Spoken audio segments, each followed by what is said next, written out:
Maesa Jenar menyaksikan sikap Sagutro itu dengan penuh keheranan.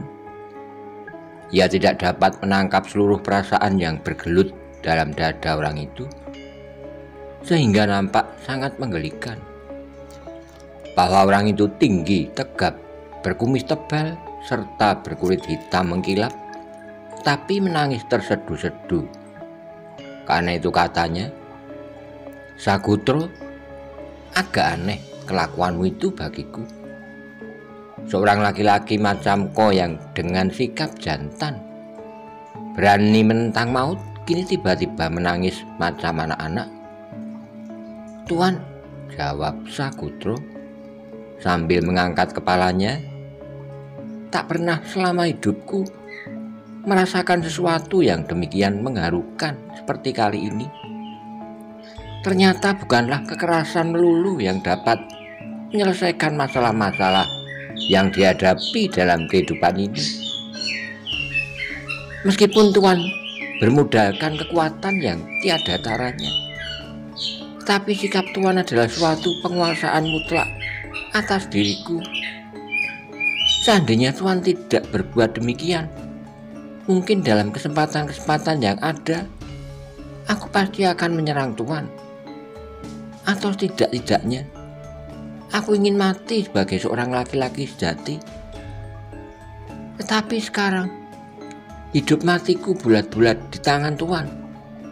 Juga seandainya Tuan ingin menyaksikan aku mati di sarang semut Saloko, tidaklah menjadi masalah lagi bagiku."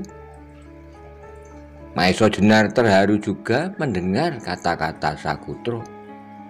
Tapi meskipun demikian, ia tetap berhati-hati. Sebab kata-kata itu keluar dari mulut seorang penjahat yang cukup mempunyai ikatan yang sempurna. Tidak mustahil bahwa cara-cara yang demikian sering dilakukan untuk mengurangi kewaspadaan lawan. Hanya karena kejadian itu nampaknya meyakinkan, maka Maesa Jenar pun tidak perlu lagi memikirkannya. Sejenak kemudian mereka saling diam diri, hanyut arus perasaan masing-masing. Melayaknya api di sebelah selatan itu pun tampak semakin terang.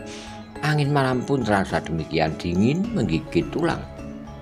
"Sagutro," kata Maesa Jenar kemudian, memecahkan kediaman mereka, "marilah kita pergi." "Mari Tuan," jawab Sagutro. Perlahan Maesa Jenar berdiri tegak serta mandang ke arah Roro Wilis berbaring. "Tetapi, meskipun gadis itu aku bangunkan?" desis Maesa Jenar. "Atau kita menunggu sampai besok?" sahut Sagutro. "Tidakkah ada bahayanya?" jawab Maesa Jenar. "Apakah tidak mungkin salah seorang kawanmu datang pula ke tempat ini? Dengan demikian kau pun pasti akan mendapat kesulitan." Sagutro diam menimbang-nimbang. Memang mungkin sekali salah seorang dari kawannya datang pula ke tempat ini, meskipun mula-mula mereka berpencaran. "Jadi bagaimana pendapat Tuan?" tanya Sagutro lagi. Maesa Jenar tidak segera menjawab. Ia pun sedang berpikir bagaimana sebaiknya kalau pada saat itu ia langsung bersama Roro Wilis pergi ke arah api itu. Tidakkah ada kemungkinan orang-orang yang sedang mencarinya pergi ke arah api itu juga? "Sagutro," katanya, "tiadakah kawan-kawanmu juga akan pergi ke arah api itu?" "Aku kira tidak Tuan," jawab Sagutro. "Pasti mereka tahu bahwa arah itu adalah rumah Ki Ardi. Tapi mungkin pula mereka berpikir bahwa di sana akan dapat mereka temukan kami, yang dapat diperhitungkan bahwa kami akan pergi ke arah api itu." Sagutro mengangguk kecil. Memang masuk akal pula bahwa kawan-kawannya mempunyai perhitungan yang demikian. Jadi bagaimanakah sebaiknya? Kembali mereka diam menimbang-nimbang. Memang tidaklah mudah menghindari gerombolan Lowo Ijo yang berjumlah 20 orang justru di wilayah mereka sendiri. Sagutro yang merupakan salah seorang dari gerombolan itu pun masih belum dapat menemukan bagaimanakah jalan yang sebaik-baiknya untuk menghindari kawan-kawannya? Tuan, akhirnya Sagutro bertanya. Adakah sesuatu kepentingan Tuan dengan orang itu? Mendapat pertanyaan yang demikian, saudara untuk menjawabnya. Pastilah ia tidak akan dapat mengatakan bahwa ia sedang mencari seorang yang ada hubungannya dengan keris sigar penjalin. Sebab pastilah ia mendapat jawaban bahwa orang itu bernama Ki Ageng Pandanalas dari Klurak, Wonosobo. Tiba-tiba Maiso Jenar teringat bahwa kakek Roro Wilis itu menyebut dirinya Ki Sentanu. Karena itu segera ia menjawab, Sagutro, sebenarnya kedatanganku ke daerah Piridan ini adalah untuk mencari seorang yang bernama Ki Sentanu. Kalau aku dapat bertemu dengan Ki Ardi, mungkin aku akan dapat menanyakan kepadanya tentang orang-orang yang pernah tinggal di daerah ini. Mungkin ia mengenal orang yang bernama Ki Sentanu itu. Sagutro nampak mengerutkan keningnya. Ia mencoba mengingat-ingat orang-orang yang pernah tinggal di daerah ini, sebab ia dalam melakukan tugasnya banyak berhubungan pula dengan penduduk, sehingga hampir semua dikenalnya, tapi nama Sentanu belum pernah dikenalnya. Tuan, jawab Sagutro, barangkali aku dapat mengenal semua orang di sini. Sedemikian baiknya seperti juga Ki Ardi. Tapi nama itu belum aku dengar. Mungkin di samping namanya ia mempunyai sebutan lain. Atau barangkali Tuan dapat mengatakan kepadaku bagaimanakah ciri-ciri orang itu. Maiso Jenar menggeleng-gelengkan kepalanya. Katanya, aku sendiri belum pernah mengenal wajahnya. Ia adalah kakek gadis itu. Nah, mungkin kau dapat bertanya kepadanya. Ayolah kita tengok, ia barangkali sudah bangun. Sagutro tidak menjawab. Segera ia berdiri dan berjalan di belakang Maiso Jenar. Tetapi mendadak terjadilah sesuatu yang mengejutkan. Cepat seperti kilat, Maiso Jenar melompat ke arah tikar yang masih terbentang. Tapi Roro Wilis sudah tidak ada lagi terbaring di atasnya. Jantung Maiso Jenar bergelora hebat sekali. Sadarlah ia bahwa ia telah berbuat suatu kelengahan di daerah yang berbahaya serta mengandung banyak rahasia ini. Ia telah terlalu lama meninggalkan Roro Wilis seorang diri. Segera ia berdiri tegak serta mengangkat kepalanya, memusatkan pikiran serta segenap panca inderanya untuk menangkap tiap-tiap gerakan maupun suara di sekitarnya. Tetapi tidak ada yang nampak selain daun dan ranting yang digoyangkan angin, serta tak ada yang didengar selain gemerisik dedaunan itu serta tarikan napas Sagutro. Maiso Jenar adalah seorang yang cukup matang. Ia memiliki ketenangan pikiran serta kecepatan bertindak. Tetapi meskipun demikian, kali ini hampir kehilangan semua sifat-sifatnya itu. Pada saat ia menghadapi Pasingsingan, ia masih tetap sadar dan dapat menguasai pikiran sepenuhnya. Tapi sekarang ia menghadapi suatu peristiwa yang belum pernah dirasakan. Hilangnya Roro Wilis dirasakannya sebagai suatu peristiwa yang langsung menusuk perasaannya yang paling dalam. Dalam ketidaksadarannya, tiba-tiba Maiso Jenar berlari ke sana kemari sambil memanggil-manggil nama Roro Wilis. Melihat sikap Maiso Jenar yang demikian itu, Sagutro menjadi heran bercampur cemas, sehingga terpaksa ia pun turut berlari-lari kian kemari, tetapi sebagai orang yang lebih tua. Taulah Sagutro bahwa Maiso Jenar tidak hanya merasa bertanggung jawab atas hilangnya Roro Wilis, tetapi pastilah ada sesuatu perasaan yang jauh lebih dalam daripada itu, dan memang demikianlah kiranya. Maiso Jenar mencoba mendesak perasaan-perasaan yang menyentuh-nyentuh hatinya terhadap Roro Wilis. Tapi ternyata perasaan itu telah menyangkut di hatinya sedemikian eratnya. Hilangnya Roro Wilis dirasakannya sebagai hilangnya sebagian dari jiwanya sendiri. Sampai beberapa saat masih saja Maiso Jenar memanggil-manggil Roro Wilis, tetapi tidak ada suara yang menyambutnya. Sehingga ketika Maiso Jenar sudah pasti bahwa Roro Wilis telah lenyap, menggelegaklah darahnya, tubuhnya bergetar, serta giginya gemeretak. Tiba-tiba saja ia ingin menghancurkan apa saja yang ada di sekitarnya untuk menyalurkan amarahnya. Dalam keadaan yang demikian, dengan penuh kemarahan, Maiso Jenar menyalurkan segala kekuatannya ke sisi telapak tangannya. Disilangkannya tangan kirinya di muka dada, serta diangkatnya tangan kanannya tinggi-tinggi. Dengan sekali loncat ia telah berdiri di samping sebuah batu seperut kerbau. Maka dengan menggeram hebat sekali dihantamnya batu itu sampai pecah berserakan. Sakudra adalah seorang penjahat yang telah banyak makan garam. Telah banyak sekali ia menyaksikan betapa hebatnya Lowoijo. Tapi ketika ia menyaksikan apa yang telah dilakukan oleh Maiso Jenar, tubuhnya menjadi gemetar. Pada saat ia menyaksikan Lowoijo terluka parah, sama sekali ia tidak percaya bahwa luka itu disebabkan oleh karena pukulan tangan saja. Ia menyangka bahwa orang yang telah melukainya pasti menggunakan senjata rahasia atau sebangsanya. Tetapi sekarang ketika ia berkesempatan untuk menyaksikan sendiri akibat dari pukulan orang yang telah melukai Lowoijo itu, bulu tengkuknya serentak berdiri. Kalau misalnya saja pukulan itu dikenakan kepalanya, pastilah akan hancur berserakan pula lebih dari batu itu. Diam-diam Sakudra mengucap syukur dalam hatinya bahwa Maiso Jenar tidak masuk dalam jebakan mereka. Sebab kalau sampai hal itu terjadi, maka akibatnya pasti hebat sekali.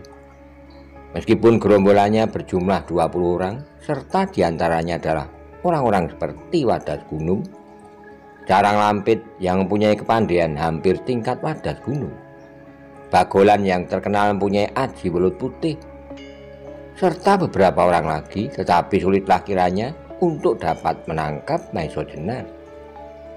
Andai kata itu bisa terjadi, pastilah lebih dari separuh diantaranya sudah tak lagi sempat menyaksikan datangnya fajar. Tapi belum lagi Sakudra habis berangan-angan, tiba-tiba matanya terbelalak lebar. Tubuhnya semakin gemetar lagi, serta peluh dingin mengalir membasahi seluruh badannya. Pada saat itu Maiso Jenar yang tidak puas dengan melepaskan amarahnya, mendadak melompati Sakudra dan langsung memegang leher orang itu sambil mengeram. "Setan, rupanya kau telah memancing aku untuk menjauhi Roro Wilis." Belum lagi Maiso Jenar berbuat sesuatu, napas Sakudra telah terasa sesak. Ingin ia menjawab, tetapi tak sepatah kata pun keluar dari mulutnya. Karena ketakutannya yang amat sangat, ia tahu betul bahwa dalam keadaan yang demikian dapat saja Maiso Jenar bertindak di luar kesadarannya. Maiso Jenar yang lunak kini telah berubah menjadi merah membara dibakar oleh kemarahannya. Kedua tangannya yang memegang leher Sakudra semakin lama semakin menekan. Kini napas Sakudra benar-benar menjadi sesak. Tangan Maiso Jenar itu terasa demikian erat mencekik lehernya, sampai akhirnya ia merasa bahwa akhir hidupnya telah tiba, justru karena hal yang sama sekali tak diketahuinya. Tapi ketika telah terasa bahwa harapan untuk hidup sudah tidak ada lagi, hatinya malah menjadi tenang. Maka dengan susah payah ia berkata, "Tuhan, aku tidak akan menghindarkan diri dari hukuman yang akan Tuhan jatuhkan atas diriku. Sebab hal yang demikian adalah wajar sekali. Tetapi yang aku sangat sedih adalah justru kematianku disebabkan oleh suatu hal yang sama sekali tak aku mengerti. Sebab aku sama sekali tak sengaja menjauhkan Tuhan dari gadis itu. Maka kalau Tuhan benar-benar akan bunuhku, bunuhlah aku sebagai salah seorang anggota gerombolan Lowoijo yang ingin mencelakai Tuhan." Ternyata kata-kata yang diucapkan dalam keadaan yang putus asa itu dapat menyentuh kesadaran Maiso Jenar. Apalagi ketika Maiso Jenar sejenak memandang wajah Sakudra yang kasar, jelek dan kotor. tetapi yang dari matanya memancar keputusasaan dan kekosongan. Bahkan lama-kelamaan berubah menjadi seperti mata kanak-kanak yang belum pernah dijamah dosa. Demikianlah maka sedikit demi sedikit Maesa Jenar dijalari kembali oleh sifat-sifatnya, serta sedikit demi sedikit pikirannya dapat bekerja kembali. Sejalan dengan itu pegangan tangannya pun menjadi semakin kendor, sehingga akhirnya dilepaskanlah leher Sakutro itu sama sekali. "Maafkanlah aku, Sakutro," bisik Maesa Jenar. Mendengar kata-kata itu kembali hati Sakutro melonjak hebat sekali. Hampir saja air matanya tidak lagi dapat ditahannya. "Sakutro," kata Maesa Jenar selanjutnya, yang bagaimanapun masih ingin mendapat lebih banyak penjelasan. "Benarkah kau tidak berbuat itu?" "Tuan," jawab Sakutro, "memang aku dapat memahami tuduhan itu, tetapi sebenarnya lah bahwa kedatanganku sama sekali tak ada hubungannya dengan hilangnya gadis itu, kecuali kalau hal ini dilakukan oleh orang-orang segerombolanku di luar rencana semula." Maesa Jenar menundukkan kepala, tapi ia dapat mempercayai kata-kata Sakutro. Sebab andai kali dilakukan oleh Bandara Soko sekalipun, ia pasti akan dapat menangkap suara ataupun gerak dari orang itu. Sebab untuk mengalahkan Sakutro, ia sama sekali tidak perlu memusatkan segala perhatiannya. Apalagi jarak mereka dengan Roro Wilis berbaring tidaklah demikian jauh. Karena itu ia menduga bahwa hal ini dilakukan oleh seorang yang memiliki kehebatan luar biasa pula. Tiba-tiba bulu tengkuknya meremang ketika ia mengingat betapa cepatnya Pasingsingan bertindak. Pelan-pelan ia berjalan menuju ke tikar yang masih terbentang itu. Tiba-tiba Maesa Jenar melihat bungkusan Roro Wilis masih juga ada di situ. Ia jadi teringat bahwa dalam bungkusan itu terdapat sebilah keris pusaka Ki Ageng Pandanalas, yaitu Kiai Sigar Penjalin. Tapi alangkah kecewanya ketika ternyata keris itu telah lenyap pula. Akhirnya seperti orang yang dicopoti segala tulangnya, ia duduk lemas di atas tikar Roro Wilis.